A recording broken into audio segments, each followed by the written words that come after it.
Welcome everyone to episode 10 of the Unwrapped Leader, our very first live episode. My name is Teisha Dorianna. I'm from Canada, and we got Dracy Dewar all the way from Australia. And today's episode, we are celebrating our first quarter, our 10th episode, and we're so excited to have a live audience for this one. If you see me not making eye contact with the screen, it's because I got two screens going right now. We're, like I said, streaming on Instagram, on Facebook, and right on our Meet-In platform as well. Wherever you're watching from, we just want to say hello, and thank you guys so much for watching. So we're celebrating our 10th episode, and what we wanted to do is something special for that. So we wanted to actually do this episode live for you guys. And we wanted to actually answer 10 questions from you guys that we asked for last week on our social media platforms.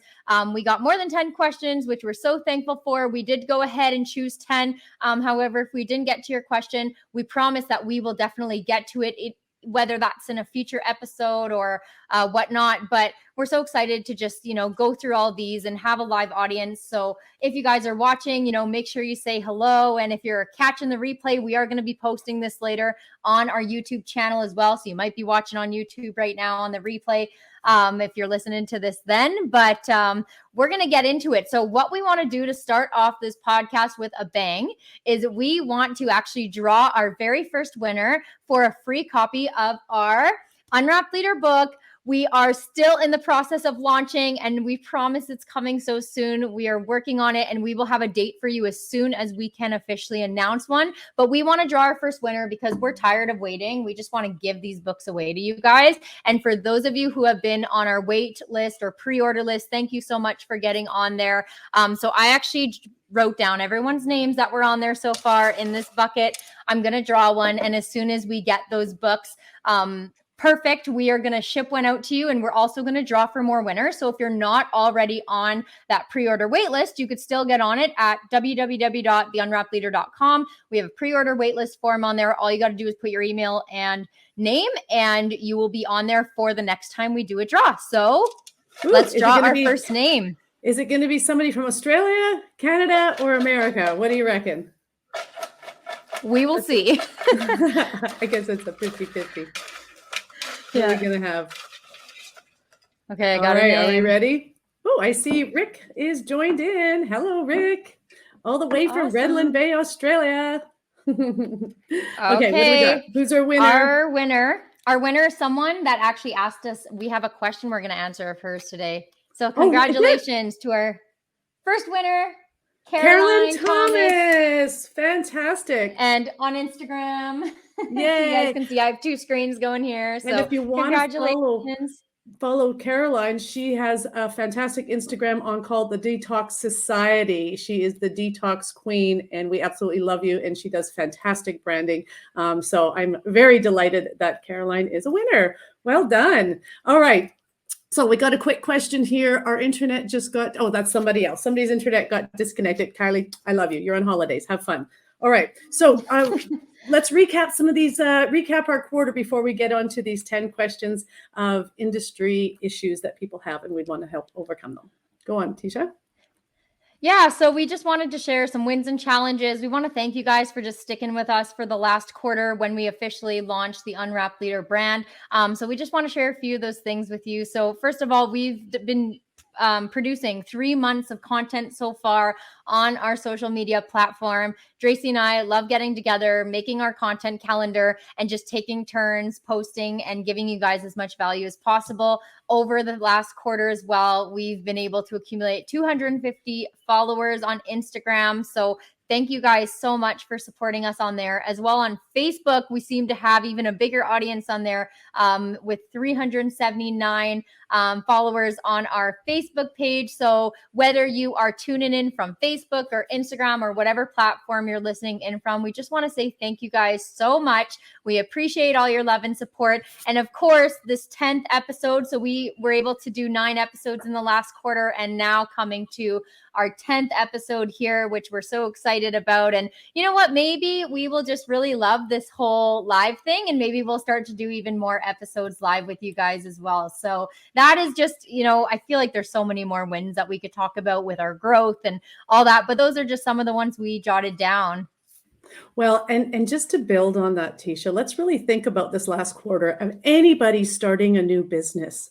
Your very first 3 months, what kind of traction you get out of that, how much energy and effort and excitement and enthusiasm that you actually have to starting a new business. Some people invest hundreds of thousands of dollars to start a business. And some people start a side hustle business, as a part-time, full-time, big time, however it is. But let's think of those 3 months that you and this technically is our side hustle. This is our passion. You are a full-time psychologist. I'm a full-time, work corporate with a longevity and a certified holistic health coach. So we already have full-time gigs. So this is just showing and sharing with you all that have something part-time or starting something big in a business.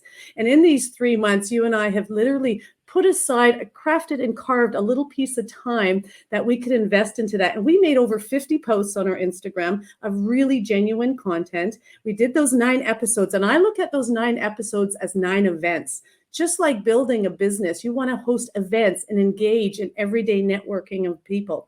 And this kind of is really what we have done. And so we made a commitment to hold, and I think we aimed for 4 events a month, but we managed to get 3, so 9 episodes. So this is kind of where the start, because in there, we come with some challenges in our last 3 months of not only with our full-time, but our everyday life. And I think that is what this business is about, is that we have everyday life and we're allowed to be flexible and still have the freedom to run our businesses. So the challenges that you and I have had, number one is we've had the challenge of this fantastic book. Again, it was the easiest part was writing it. The hardest part is publishing it.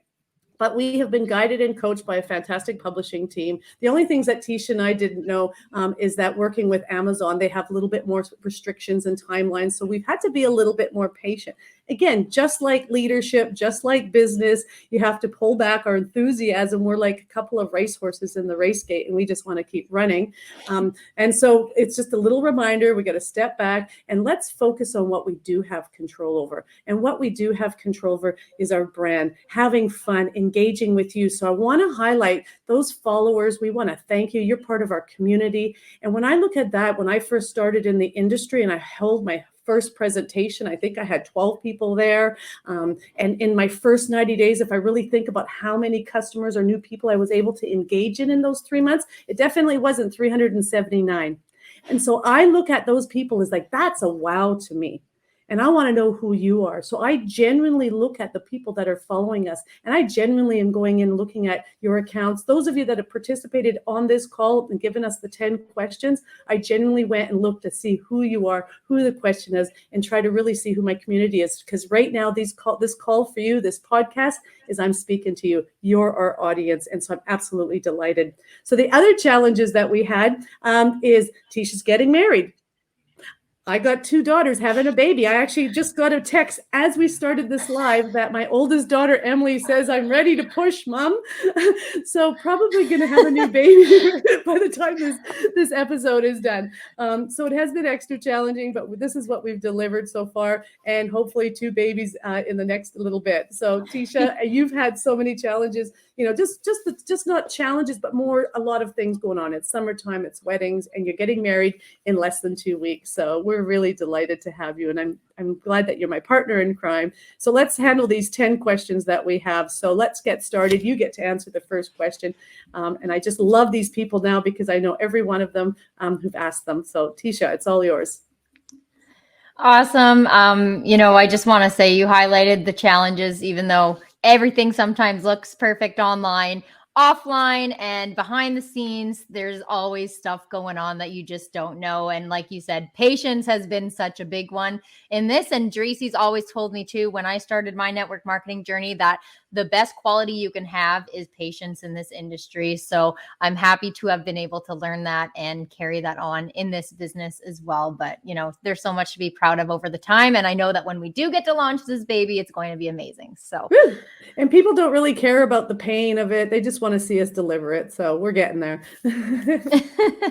Exactly. So question 1 came from Shay on Instagram, and she asked, how do you get inspired to create content? And how do you keep up to date with algorithms and posting every day? This is such a great one because I remember when I was new to the industry and I was looking on Instagram, Facebook at all the successful people who are posting every day. And it's not even just like a little post with a little paragraph. It was just like massive. And I'm like, how are they producing this valuable and quality content every single day? And I used to actually I used to get inspired by these people. So by actually going through your feed and getting inspired by other people is a great way to kind of start. But what I really learned along the way, and what me and Dracy have done as well for the Unwrapped Leader, is creating our brand pillars and figuring out what are the things that we love? What do we love to talk about? What do we love to do? How do we like to feel? And jotting all those things down. You've probably heard the whole spiel on brand pillars at one point or another. If not, we have so much content on our social media platforms that talk about it, but figuring out exactly what you love and touching on all of those things every single week. What do you want people to know you for? What are you known for? And what do you love? So Dracy and I created ours, and we like to touch on every single one each and every week, but also showing up personally and showing that, you're a human being. Don't be scared to post about your life as well, so people can really get to know you. So I follow people for inspiration, even things like books. And sometimes if any of you guys out there use Canva, Dracy and I use Canva for majority of our content, I'd say, and they have some amazing templates on there that give you such great ideas as well. So I've just kind of looked out at I've been inspired by other people. I've created my own pillars. I've written my story for every single pillar. So when it comes to leadership, what is our story with leadership? And that's what we started doing when we started writing this book, is just writing our story about leadership. And that's our very first chapter in this book, is the gift of leadership. And so from that story, picking and choosing just little subtopics to chat about, every single week. It's not like you can't, by doing a leadership post every week, you're not talking about the same things, because there's so many different aspects of leadership that you can talk about. So think about your story in each of those aspects, whether it's your business, whether it's a hobby or something in your personal life that you can talk about, and follow people for inspiration. Look, read books, go through Canva, get some inspiration on there. And then one last secret that not a lot of people know, and you should be doing it, is repurposing your content. People think I post it once and I can't do it again. Go back and look at your post that performed well. And if it was a good one, and 3 months later, maybe you went through all your brand pillars and your subtopics and you're like, okay, you could reset now. But remember, if there's a post performing well from 2 months ago, you've gained new people checking out your account in that time, people who want to get to know you. And don't be scared to reshare a piece of content. I'm literally talking, copy and paste that caption word for word, add a slightly different photo if you want. You could change it up a bit if something's changed over time, but don't be scared to do that. If people liked the post the first time, they're probably going to like it reading it the second time. And repurposing is such a great way to take the guesswork out of it. But something that me and Dracy have also done is created a content calendar. And we do that at the beginning, either at the end of every month, or sometimes it's at the beginning, depending on what's going on. Like Dracy said, life's been crazy. I'm planning a wedding. So this month, I think we made our content calendar. Was it yesterday, or I don't even remember, but we did it all like first day of the month. I think it was Friday. It was the last day of the month. It was like 29th. Was it? Okay. Yeah. So still cutting it pretty close to that last minute, but we just create our content calendar. I'm not someone to schedule out exactly what my caption's going to say and my photo is going to be.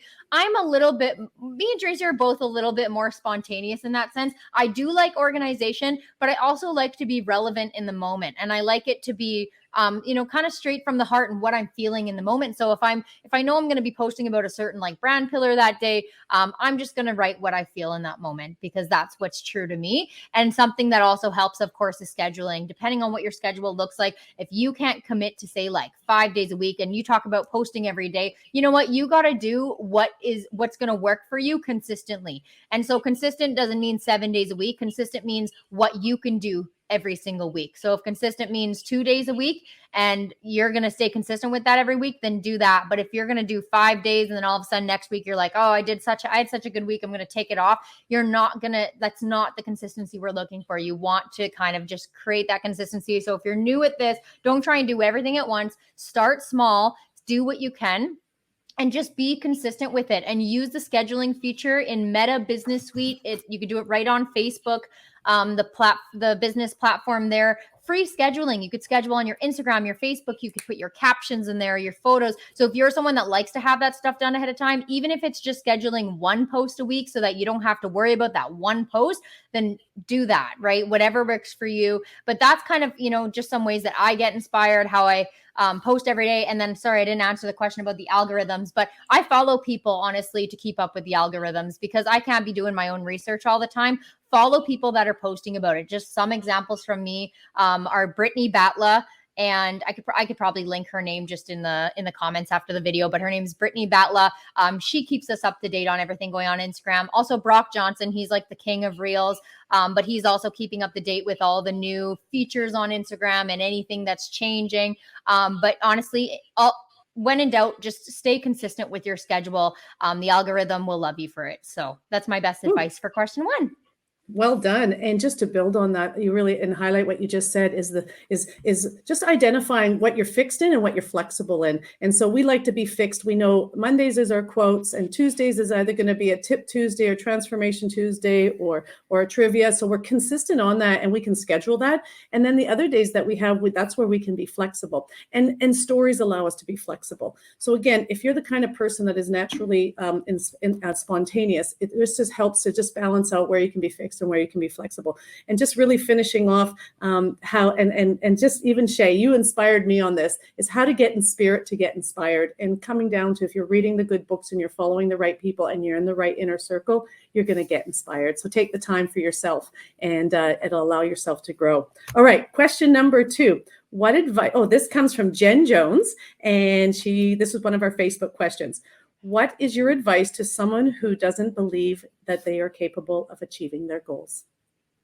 And I first of all just want to pause and comment that is probably what most of us all feel at some point in our life or in our career, and it's very common. But what's really fantastic about it is surrounding yourself around the right people that believe in you. That would be number 1. Number 2, focus on what you do believe in. And if you believe in the products or the company or what you're actually doing, focus around that and allow us to believe in you until you believe in yourself. So that would be fantastic. And then the other one is just, like I said, attach yourself to the right inner circle and make yourself a commitment or even a personal philosophy. A philosophy is that your philosophy is to be the best that you can be, not to prejudge other people, and then definitely attach yourself to the right people, and that will keep you focused on belief. And if you are a mother, a sister, a daughter, or just in any way, I guess an influencer of any sort to people that you love, they're watching you. And so I always say, like, I have 3 beautiful daughters. And when I started this business, and my daughter, Emily, I kind of looked at things as I didn't want to speak in front of people. I didn't want to get on Instagram and do what we were doing. But what I did want to do is be a good example to my daughter. And that was, in difficult times, what would I want my daughter to do? So if it was getting on this and she said, oh, I can't do it, I would say, well, what would I want her to do? So I'm doing the things that I'd want all my brave daughters to do, my nieces and my sisters and anybody around me. So that's what helps me believe in myself, and that it'll help you believe in achieving your goals. The other thing I'd say is complete a gift analysis like a SWOT analysis. But if you go to our Unwrapped Leader, our website, we have free resources, the gifts analysis. It happens to allow you to focus on what gifts you do have to offer. Work on the things that you need to improve on. Look at what your opportunities are. What are the threats that hold you back, and what kind of support you need? If you focus on those on a quarterly basis, unbelievably, you're going to achieve your goals. So that's for me on number 2. Love it. Love it. Surround yourself with the right people. Focus on the things you can control. I feel like I say that so many times, and something that I've learned along the way as well. So that was a great answer. Number 3 comes from Joanne on Facebook, and she asked, what's your favorite way to follow up with people? So there's definitely a few ways you could look at this question depending on what you're following up for. And Dracy's answer actually might look a little bit different than mine, but what I was taught when I started was, when you're following up with a customer when it comes to a product that you sold them or a service, I always follow up with them in the same way that I met them. So if I met them through a Facebook party, then my first instinct is to follow up with them through Facebook, because that's where they know me. Where if they start getting like a text message from me and they're like, how did she even get my number? Sometimes it like scares people a little bit. So I personally will always follow up with people how I kind of met them. However, I do believe, especially when it comes to building your business, that phone calls are what creates the connection. So if I'm following up with someone regarding the business opportunity, say we've had some conversations, my natural instinct is to always get them on a phone call, because when it comes to text messages or even Messenger and Facebook, like, people read messages in different ways, and sometimes the intent doesn't come across as you want it to. People don't necessarily understand sometimes like what the mood of the conversation is. And I find if you can actually have a conversation with someone, everything just goes so much more smoothly. Everything is taken as it should be, and you could just have a much more genuine conversation that way. So when in doubt, like I said, if I'm following up with someone, I'll honestly just skip to it and say, hey, do you have time for a call this week so we can go over, some of the questions that you have? And just super simple like that. And I think a lot of people stress out about that sometimes, especially when it comes to the opportunity, because you think, what am I going to say? What does she want to know? But the reason you don't have to stress out about that is that you don't have to know. Your job is to go in and ask them what they want to know. Ask them the question, right? So don't let a phone call stress you out when it comes to following up. All you're going to do is ask them what they want to know, and answer as you can. And one thing I learned too along the way is that you're not going to know everything, and that's okay. This business is like you're a lifelong learner when it comes to this industry. So you don't got to know everything, but in general, my favorite way to follow up, a quick way, especially if you're doing a bunch, of course, text message, Messenger, depending on how you kind of met them and know them, how close you are with them. But when in doubt, I think the phone call is what's going to create connection. That's my favorite way to follow up. So yeah, that's what I would say. And I also love something that you do really well. We both actually kind of change it up a bit, but is just the video recording. I think even on Messenger, the little videos, or not the video, the actual audio recording, leaving a little message as well is really great in the follow-up in there. But I think you did a great job, Teisha. I'll just keep moving on to our next question. And a Tamarish, and I think they call her Tam, but she had a really great question. She goes, what are some of the ways to network off of social media in the real conversations to get people curious? I find that there are so many ways on social media, but what about the old school ways? I love it that Teisha actually gave this one to me, because I'm the old school girl. I've been around for 30 years doing what we're doing, but there are a couple of really great things. And the reason why I was kind of passionate about this is that like 20 years ago, I moved my family of 4. I walked away from a 6-figure income business in Canada to start all over again here in Australia. And all of my stuff was on a shipping container, and we moved into a house on a Friday. And that Monday, I was out there networking, trying to get my first 6 events booked so I could get my business started. So I can tell you, this is definitely really close to my heart. But there are a few tips. And I always kind of think, one of the things is, because we are doing more and more online business, we don't invest in the kind of things that we used to do on real live events, like driving and doing presentations. Driving and when you did the presentation, you probably gave out samples. There was usually maybe a minimal expense to running your business in that sense. So I say, think about taking it in the next level is where can you invest in still being able to give out samples to people? And mine is, we still go out and shop, we still go out and get our hair done, we still go do the everyday things, is have that 1 meter rule. Pretty much anybody who's within your 1 meter rule is to have samples and give samples, saying, hey, I have a goal every day to give away 3 samples to whoever's in my 1 meter. And you're the lucky person today, and give off a sample. Go again. One of our Midas touch is to give out love every day. So one great way to give out love every day is genuinely be interested in people. Tom Chenault's got a fantastic coffee shop interview on his website. If you go to Tom Chenault, he's old school as well. But what is so fantastic about it is how to have great conversations and meaningful conversations. And one of those ways is called the Ford philosophy. Ford being, yes, like the car. But where Ford comes in is the acronym. And D actually talks about their dreams. And usually most people want a new car. That's a good dream. But really getting to know what people really want. But the F stands for finding out more about their family. The O is, what is their occupation? The R is what do they do for recreation? And D, again, is about their dreams. So when you're having real conversations, and that's what this business is being interested in conversation. It's not about you having to sell anything. And then C is be a part of a community or create a community. Have a community that you can actually invite people to be a part of. If it's a walking community, like start a walking community and let your neighborhood know that every day you're going out and doing a 30-minute walk. Just things like that. You can create a cooking community. You can create a book club, even if it's like one day a month or, one night a week, just something that creates community that's not related to your business, but it's actually related to a passion. And so if you're talking about everyday networking, old school, those would be three little quick starts that I would probably highly recommend. So, and then just another really quick one, again, is something that we do in old school that was when we had presentations, we did what was called host coaching. Like we coached our hosts to have a successful presentation, to have a successful guest list. And with more online business, everybody just thinks they can post and pray. Post that, oh yeah, well, I've invited everybody, but they still don't go and actually personally invite, make it extra special. They don't actually, I remember back in the day, we would send the invitation, whether it was posting an invitation. Now you literally can text the invitation or create a Facebook event on the invitation. But everybody that you've personally invited, have you gone and made a personal message or a personal voice or a personal call to those people? Much like this here, we paid attention to who was actually on this, that gave us questions to this event on our Instagram and Facebook group.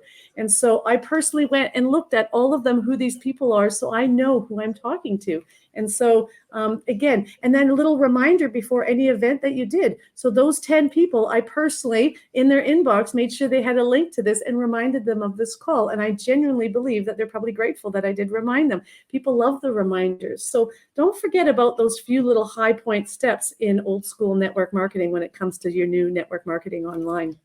Thank you, Teisha.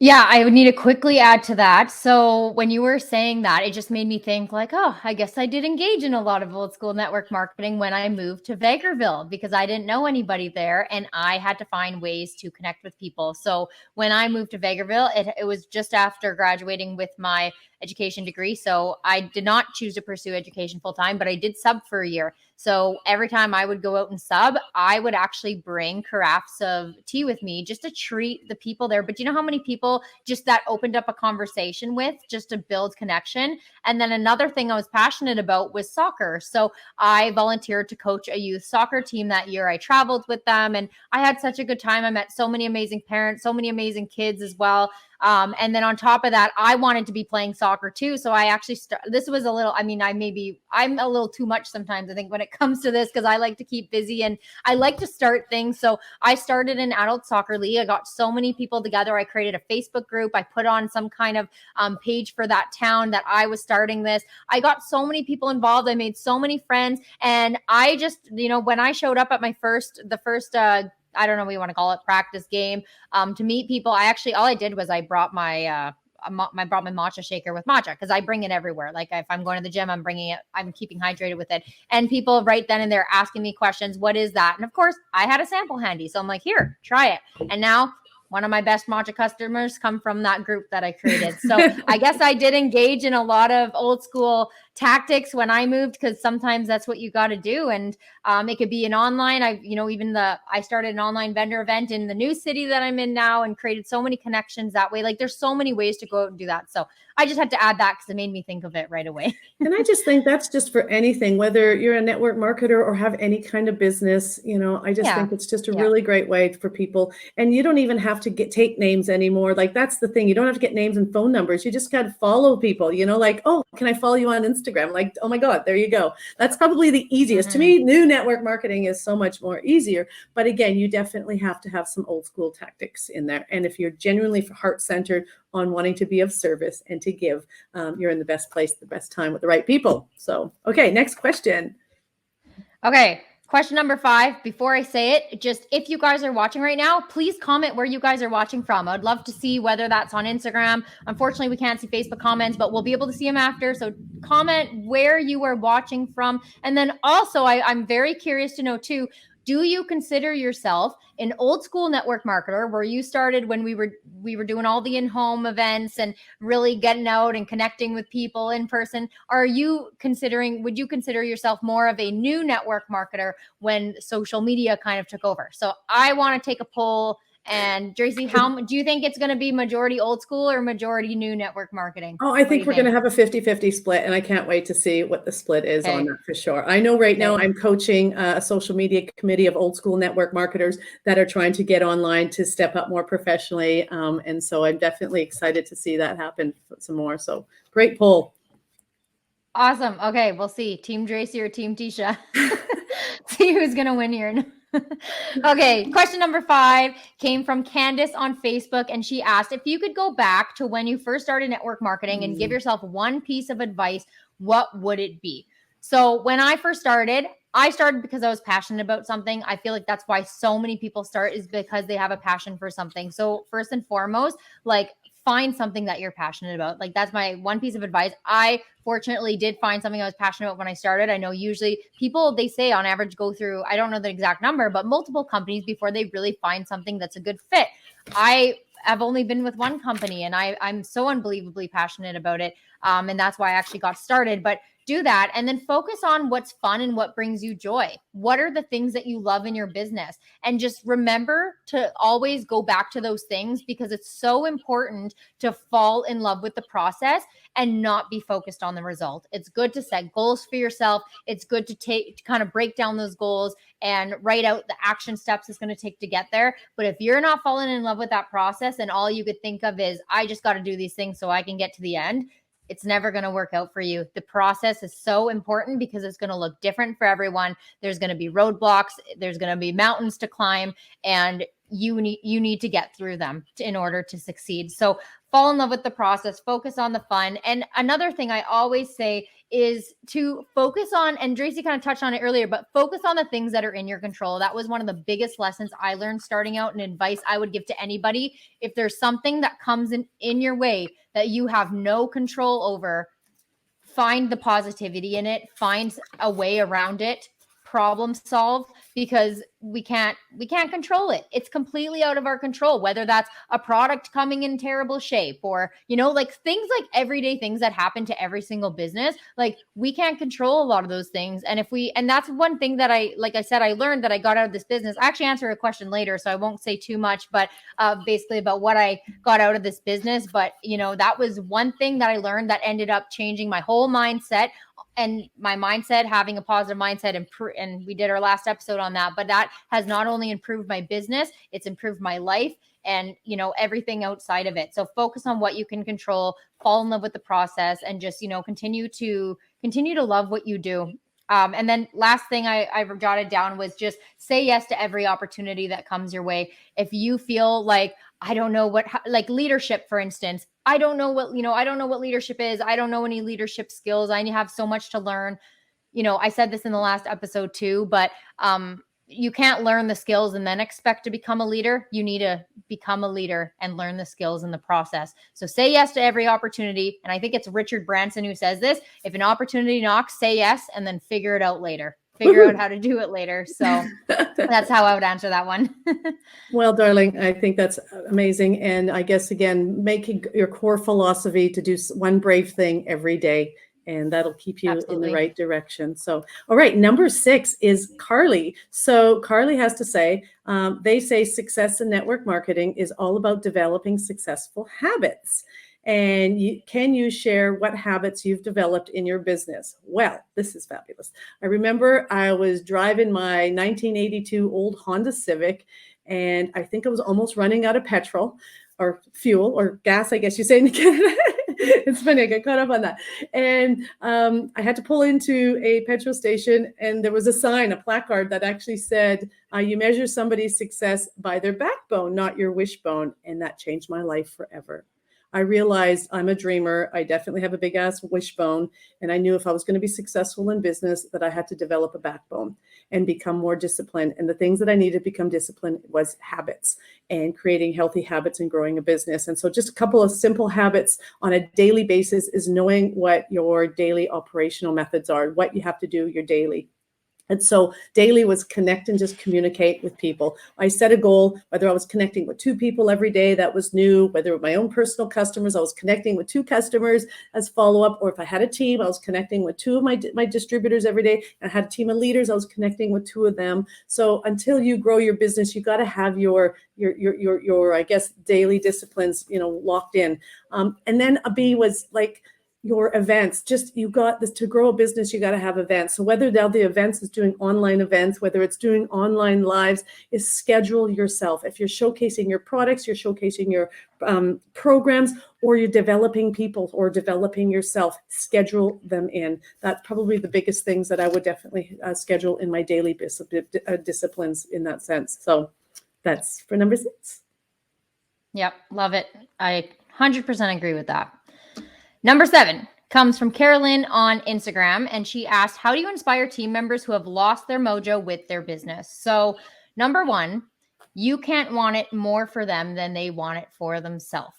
It could not be that scenario though, right? Like it could be someone who you feel has lost their mojo and, they don't seem motivated. Like that's the thing. They need to meet you somewhere. But if it's someone who you feel like has, and they really do want to get back into it, and they're showing you that they do, then like, I would honestly say like some different things that you could do to inspire them.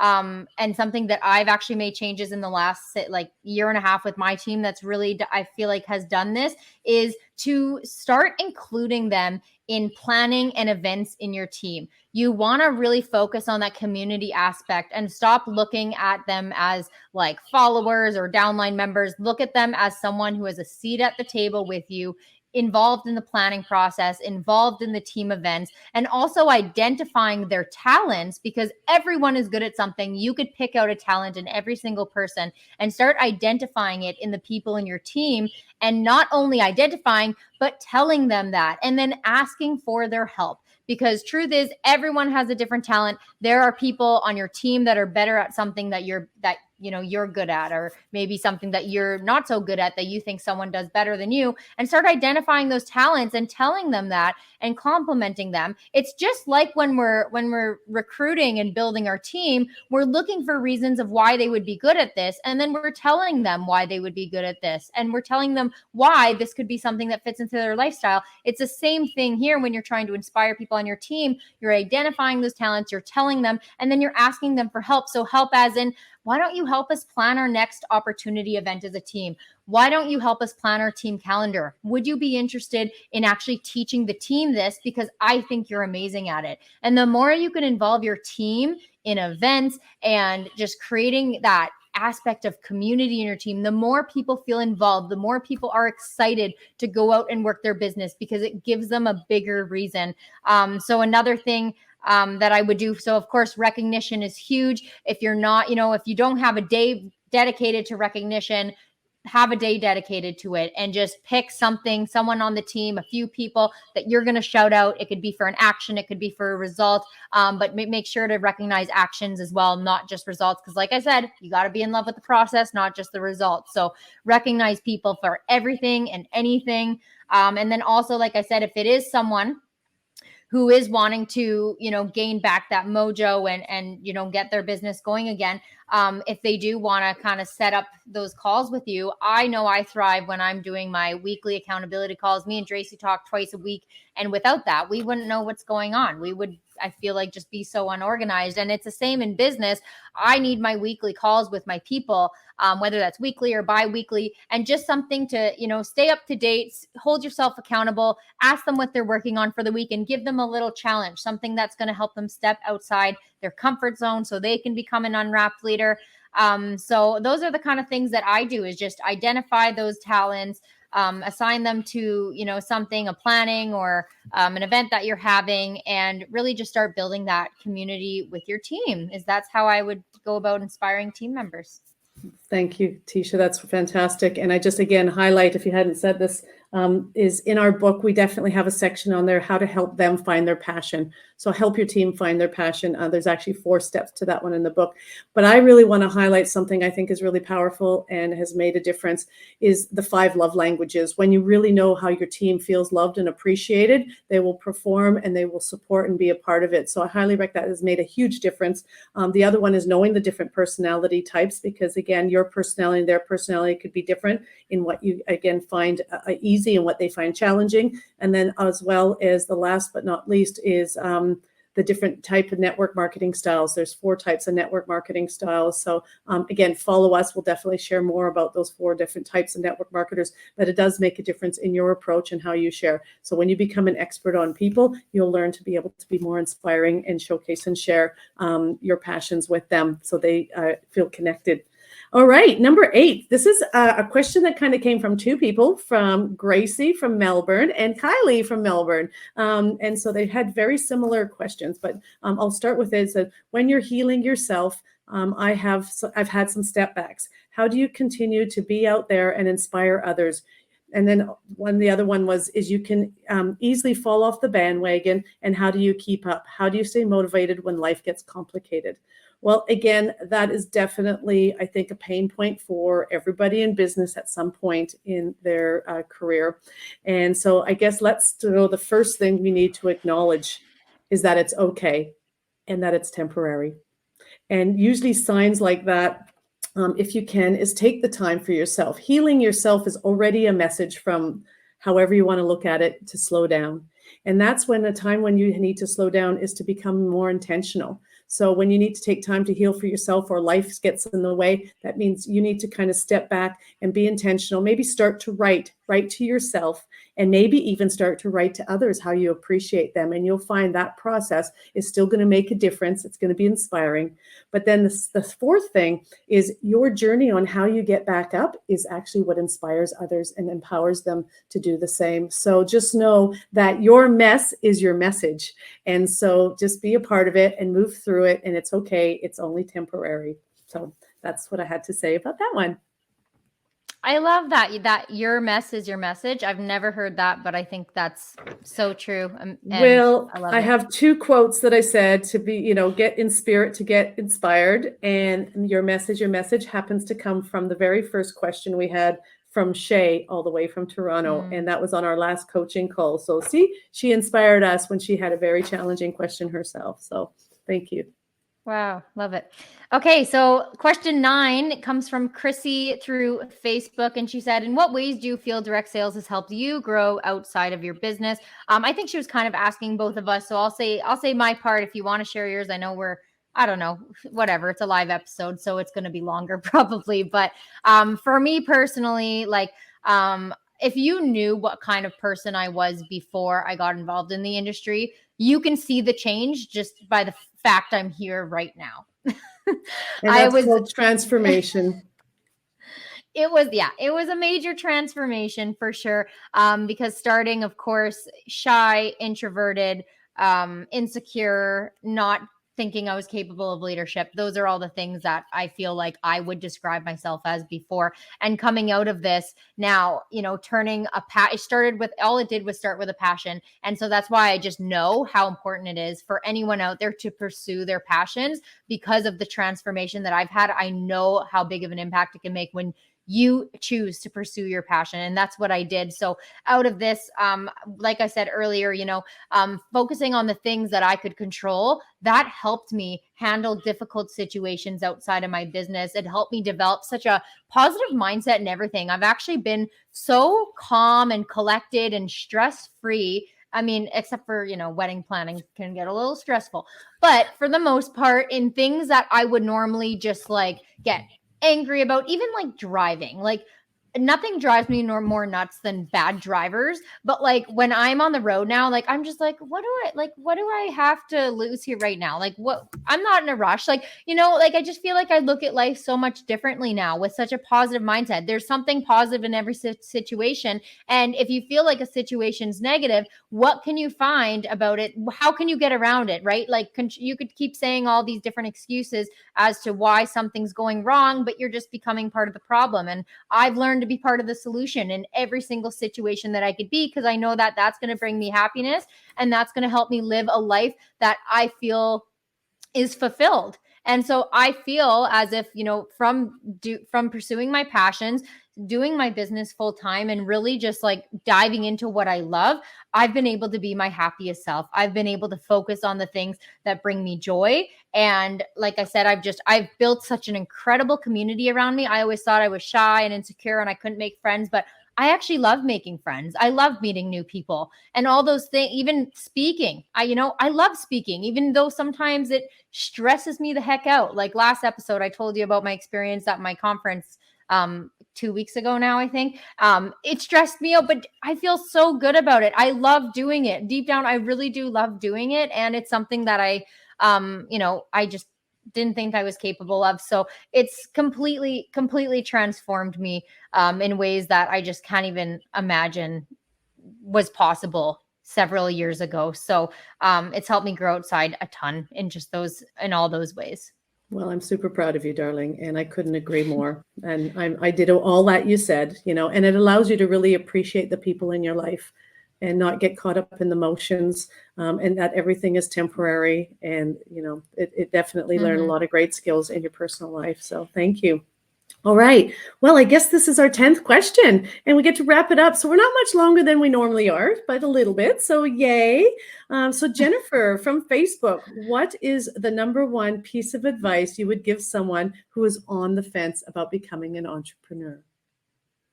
Well, I guess the number one is, what do you have? I know I asked it like I was asking you the question, and then I paused because I was waiting for your answer, Teisha, but it's my answer. Okay, so I guess the number one is, what do you got to lose? Genuinely, when I love to ask somebody that is sitting on the fence, is what do you got to lose? Why don't you try? You just might fly. And the other one is, what part are you actually saying no to? Is it the fun, the friendship, the free product, or the finance? And let them think about that. And no matter what, they need to know that you're there to hold their hand and be there for every step of the way. And if they find that it's not for them, that's okay. So that's the first step, I would say, in helping somebody that is on the fence. This business is a lifelong business. And if they might say no now, it just might be for now. Just focus on the relationship that you have and what's in it for them. And if it's not now, it'll be down the road eventually, but you never know. That's the wonderful thing about this business, is you never know. So Teisha, we did our 10 questions to our audience, and I'm so excited. This is our first time being live on Facebook, live on Instagram, and recording on our Meetin platform. So I can't wait to get this up onto our YouTube. You make it so much easier, Teisha. I think it's great having a partner in crime. And if you are in this business, go and find that partner in crime for you to make this business a lot more exciting and a lot more smoother, so you can learn new things together. So I think it's been fantastic. And I just really truthfully want to finish off that there's a common thread that I have found in all these questions is people want to inspire, they want to lead, and they want to motivate. And the only way that they can do that is by them deciding to do that. So make that decision today. And I always say there's three kinds of people. There's the people who make things happen. There's the people who watch things happen. And then there's people who wonder what the heck happened. So that's what I have to say to you all today. And so I challenge you all to go out there, follow us, like us, please make some comments, share, help us with our algorithms, and we'll definitely be following you and doing everything we can to help you step up, step out, and shine and be a part of the Unwrapped Leader community. So Teisha, was there anything you wanted to share or say before we say goodbye to our beautiful people? Just thank you guys so much for being part of our 10th episode and celebrating with us. We're so thankful for all of you guys in our life, and however you're supporting us, we appreciate you guys so much. So just thank you for being here.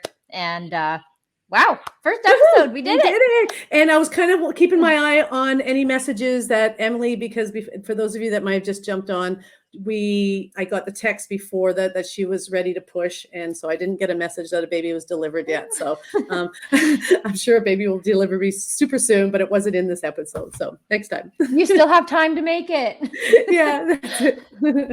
All right. Thanks, everybody, and I really appreciate you all. Okay, bye guys. See you. Bye.